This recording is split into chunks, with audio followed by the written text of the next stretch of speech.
హనుమంతుడు హిందూ పురాణాలలో అత్యంత శక్తివంతుడు, భక్తికి ప్రతీకగా నిలిచే దైవ వానరుడు. వానరరాజు కేసరి అంజనాదేవిల పుత్రుడు. వాయుదేవుని ఆధ్యాత్మిక అంశతో జన్మించిన హనుమంతుడు శ్రీరామునికి అత్యంత నమ్మకమైన సేవకుడు.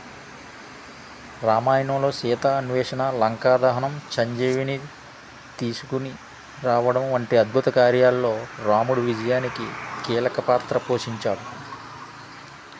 హనుమంతుని జననం పుంజకస్థల అనే అప్సరస ఒక శాపం వల్ల అంజన అనే వానరకాంతగా జన్మించింది. శివుని ఆశీస్సులతో, వాయుదేవుని సహాయంతో అంజనా కేసరి దంపతులకు హనుమంతుడు జన్మించాడు.